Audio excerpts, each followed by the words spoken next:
দেশে পবিত্র রমজান মাসে ভোগ্যপণ্যের দাম বাড়ার আশঙ্কা তৈরি হয়েছে। চলতি বছরে গত বছরের তুলনায় ভোগ্যপণ্যের আমদানি কমে গেছে, যার ফলে বাজারে সরবরাহ ঘাটতির শঙ্কা দেখা দিয়েছে।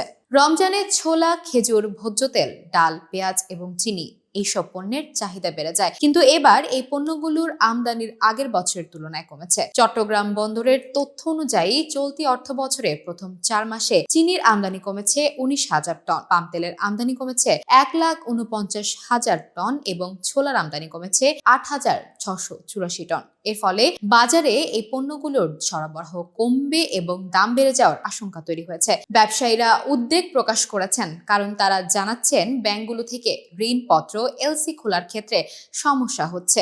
ব্যাংকগুলোতে ডলার সংকট এবং ঋণপত্র খোলার পরিমাণ কমে যাওয়ায় ভোগ্যপণ্যের আমদানি অল্প পরিসরে হচ্ছে।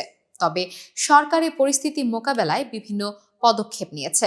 চলতি মাসে সরকারের কেন্দ্রীয় ব্যাংক 11টি পণ্যের আমদানি বাকিতে করার সুযোগ দিয়েছে। এছাড়া ভোজ্য তেলের উপর প্রযোজ্য 10% ভ্যাট কমিয়ে 5% করা হয়েছে, যাতে বাজারে সরবরাহ ঠিক থাকে এবং দাম বাড়তে না পারে।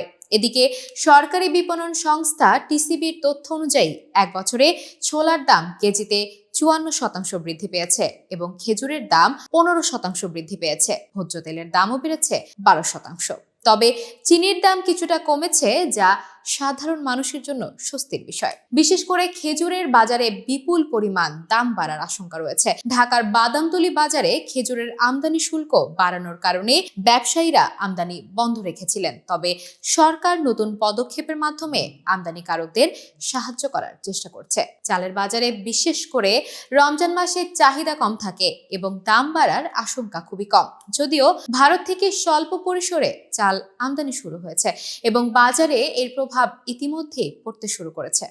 তবে সরকারি পদক্ষেপ সত্ত্বেও ভোগ্যপণ্যের সরবরাহে ঘাটতি এবং বাজারে মূল্য বৃদ্ধির আশঙ্কা রমজানে সাধারণ মানুষকে চ্যালেঞ্জের মুখে ফেলতে পারে বলে মনে করছেন বিশেষজ্ঞরা।